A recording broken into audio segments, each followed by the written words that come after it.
Peggy 18.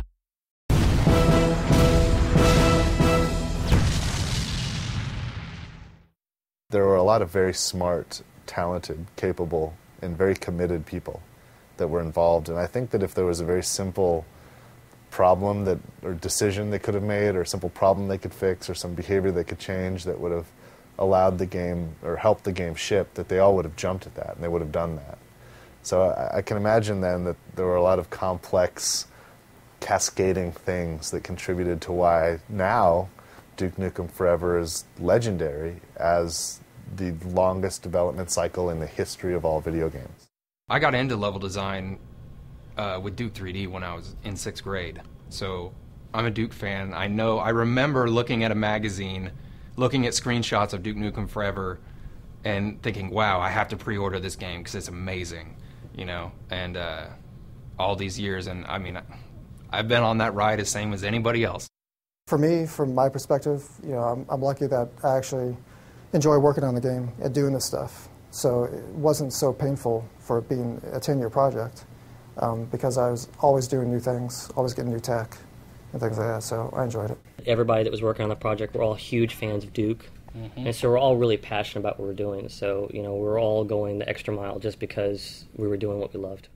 It was kind of this more of a circle where by the time we got some of these levels far enough along that we really liked them, we'd come back to the other ones that we'd worked on earlier, and enough had changed on the gameplay side of things, or another game had come out, and so the standards had changed, and so that original level that was really good a year and a half ago didn't really stand up as much anymore, and we wanted to go back and revisit it. And, you know, I don't want to put all the burden on one person, so I'm not going to do that. We were all there, and we all, you know, voiced our opinions and desires, but you know, it was a continuous cycle of iteration that didn't have any real end in sight. We didn't have any plan put in front of us in terms of, okay, we're going to iterate to reach this goal. It was just, we're going to iterate, and then it'll eventually be awesome. It was getting harder and harder for people to believe that it was actually real. But every time that people really started to doubt, a trailer would come out showing off all these great new things. 1997, that trailer came out at E3, and it was great. And people were like, man, this is going to be spectacular.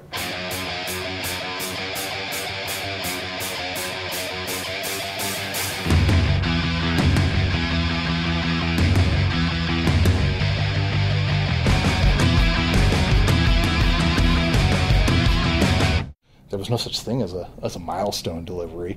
You know, it was just make it cool, make it awesome. And the funny thing about making cool and awesome things is you can always make it more cool and more awesome. And you'll find that the time just tends to fly by when you're doing that.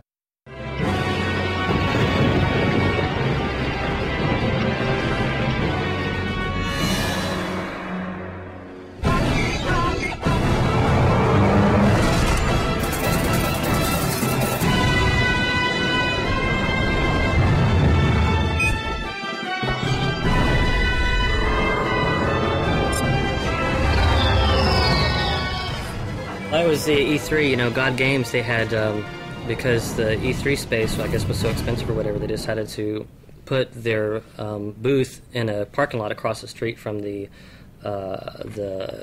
Los Angeles Convention Center, yeah. And so it was a huge, it just kind of turned this large, like... Party. Yeah, party. I was just as apprehensive about it in 2005 as anybody would be today. Yeah. About the project then was as controversial and as long in the tooth as any. And I came to Texas with the idea of like, well, I'll give it a month and I'll see what happens. You know, I didn't even get an apartment. I stayed in the hotel they rented for me as long as possible. But within a day, I was in the offices. I met everybody. I really liked everybody, and I got to sit down and see the game, and I was really impressed. And that's what made me realize it was like, well, all this secondhand, you know, public postulating about how it is, it's not accurate at all. Yeah, it doesn't really relate to the same game. Yeah, it's almost yeah. like there's two separate games. There's the people that were expecting the game to be, and then what they think is going on, and then you get there and you see, oh, this is an actual legitimate game. It's fun to play, and all these things. They were like two separate things. I realized that Duke Nukem was a big hit and a pop culture icon when I started getting these calls from convention coordinators who wanted me to come be a guest. I went, why would you want me to be a guest at your convention? Well, you're the voice of Duke Nukem. Oh, really? That's why you want me? We have fans who want to meet you and get your autograph. Probably 2007, 3D Realms decides to release a teaser, and because of the relationship that we had with 3D Realms at the time, they actually decided to premiere it at our website.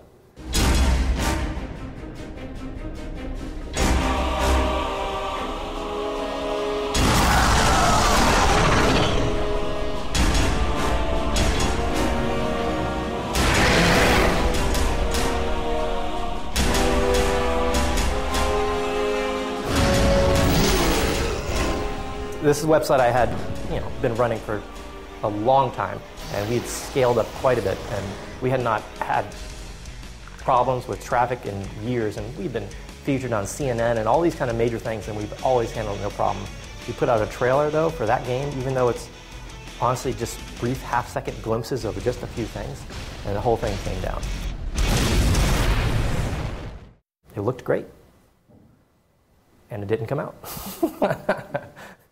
So we kept going through these cycles of all the way from 97 from that first trailer to 2001 trailer to waiting a long time, 2007 teaser, and every time gamers were blown away with what great stuff there were, and they're like, why will this not come out? I've always thought the game would eventually come out because there was just too much there, and I'm glad that the Triptych guys here were able to pull it off. I went and interviewed at 3D Realms kind of on a whim, wondering what the game was about, and it was awesome, even back then. When I saw it for the first time, there were things in the game that nobody else was doing. And so I had a talk with George, and he convinced me to come over as a designer, and then I moved to Dallas with Kristen, and we worked on the game for 4.5 years until the dreaded day, which was in May of 2009 when 3D Realms shut its doors on the project.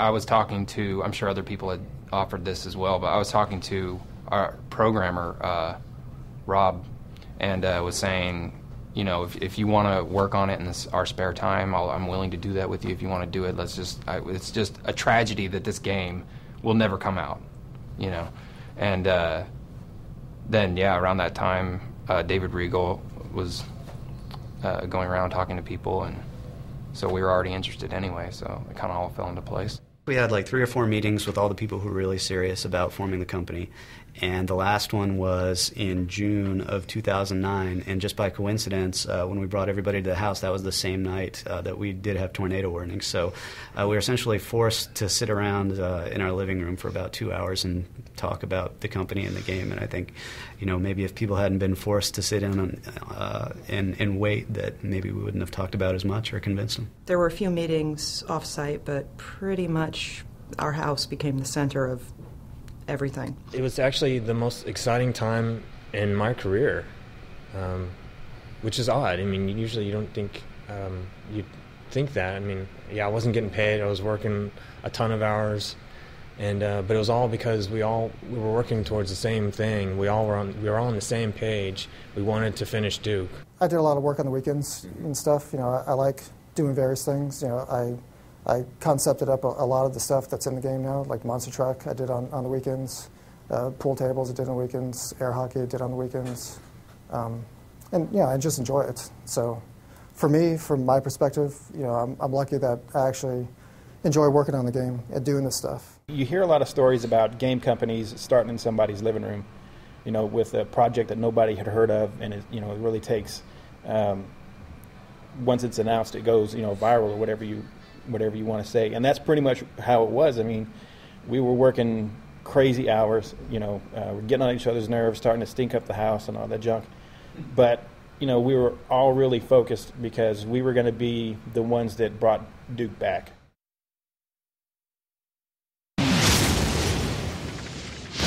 to the king, baby.